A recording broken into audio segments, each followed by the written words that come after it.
Y el opositor cubano Manuel Cuesta Morúa fue uno de los referentes de la disidencia en la isla. Fue detenido de manera arbitraria el sábado en La Habana y posteriormente liberado. La detención ocurrió un día después de que publicara un artículo de opinión en un medio mexicano en el que critica la dominación de un partido único en Cuba.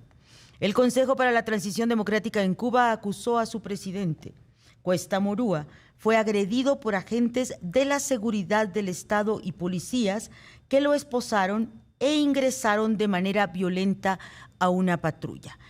Mucho agradezco esta mañana que nos acompañe al presidente del Consejo para la Transición Democrática en Cuba, Manuel Cuesta Morúa, quien por fortuna ya está liberado de nueva cuenta y continúa en su lucha. Manuel, bienvenido al programa, buenos días. Buenos días.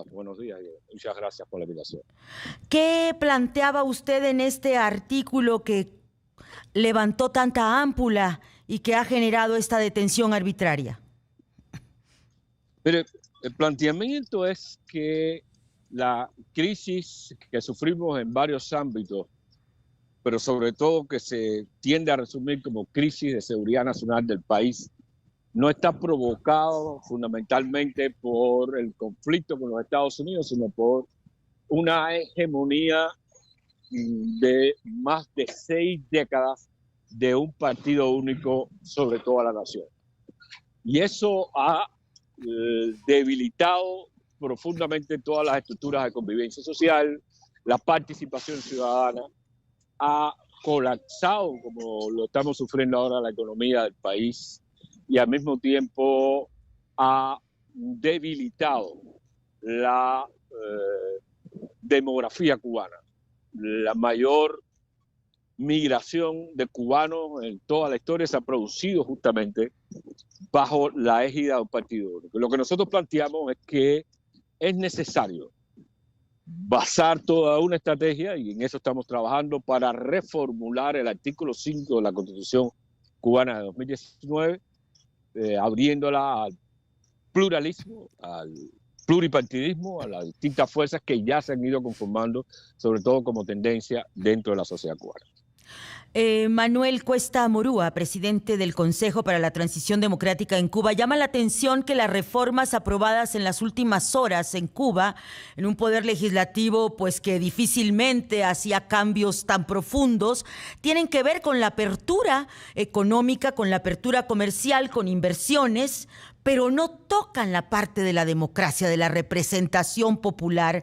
Es decir, prefieren ceder en la isla ante los reclamos estadounidenses o la insuficiencia económica, pero no hay un movimiento a favor de la representación plural. ¿Cómo se explica usted esta respuesta? Y si el factor Estados Unidos estaría después también señalando la importancia de la representación popular, que alguna vez le hemos escuchado también al secretario de Estado Marco Rubio reclamar a la isla.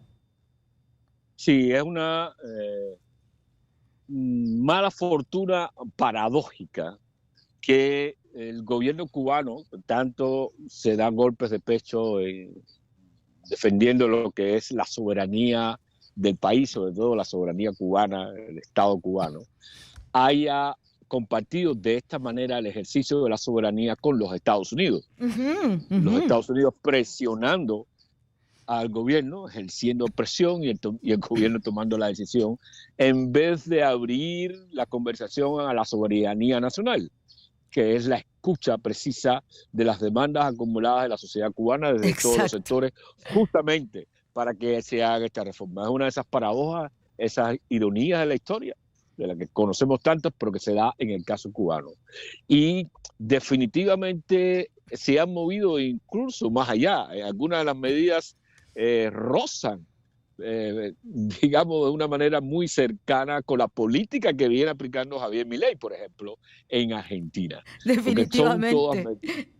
Son todas medidas, básicamente no hablan ni siquiera de capitalismo popular y democratización del mercado, de la participación de la ciudadanía, sino todos en el campo especulativo, financiero, la banca, tratando de convencer a los Estados Unidos. Y justamente eso es lo que pretenden, convencer a los Estados Unidos de que esta es la oferta que puede hacer el gobierno cubano, buscando una negociación o una transacción en la que nosotros nos abrimos a ustedes, los intereses norteamericanos, y ustedes se abren a nuestra permanencia como régimen autoritario dentro del país. Y el resultado es que el día 16 la mayoría de los cubanos se acostó reprimido por un gobierno que se llama de izquierda, y el 19 de junio amanecimos todos los cubanos reprimidos por una derecha de facto, una derecha de hecho, que se abre al capital, deja atrás a los obreros y a los trabajadores, y sobre todo algo tan fundamental como la democracia y las demandas de participación popular en Cuba.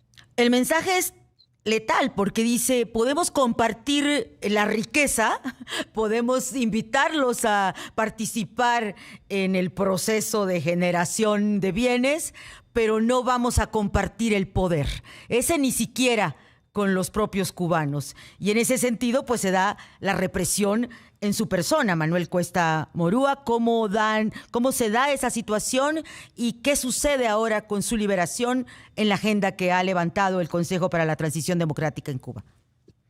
Bueno, muchos, yo creo que tardíamente en mi caso, pero hemos interpretado esto como un golpe justamente, un intento de golpear justamente a sectores racionales, moderados, representados por el Consejo para la Transición Democrática en Cuba, pero no solo por el Consejo, que hemos buscado justamente que el proceso de cambio al interior del país pase primero por una convocatoria nacional a la ciudadanía para que ésta defina de manera mejor para el país justamente el debate que el gobierno ha abierto, tomando medidas totalmente autoritarias en el campo económico para favorecer solo a una parte, a la élite de la sociedad cubana, y favorecer, por supuesto, al capital internacional, pero no a los cubanos dentro del país. Y yo creo que con esta represión el gobierno mandó ese mensaje duro a ese sector. Sobre todo porque hemos venido protagonizando este esfuerzo de ir articulando a sectores diversos para esta reformulación de la que le hablaba del artículo 5 de la Constitución cubana en la Constitución vigente, y al mismo tiempo hemos venido apoyando este sonido nacional a través de los cacerolazos que día y noche en cualquier lugar del país los cubanos dan como una especie de protesta agónica por una situación que se hace insoportable e invivible, sin energía, sin agua, con altísimos precios, con una inflación que no remite, y al mismo tiempo una depreciación del peso cubano que está afectando sobre todo a los más vulnerables. Por cierto, a ese sector de más de 65, 70 años que todo lo dio, por lo que insisten en llamar la Revolución Cubana. Pues mucho agradecemos y reconocemos la valentía del Consejo para la Transición Democrática en Cuba, a su presidente Manuel Cuesta Morúa, por levantar la voz, por compartir con nosotros estas reflexiones, pues que son definitorias, estratégicas para la vida de la isla, pero también para América Latina y para el continente. Un abrazo para Manuel Cuesta Morúa y para todo el Consejo para la Transición Democrática en Cuba, y estamos pendientes y en contacto con ustedes, Manuel. Muchísimas gracias. Aquí estaremos. Gracias.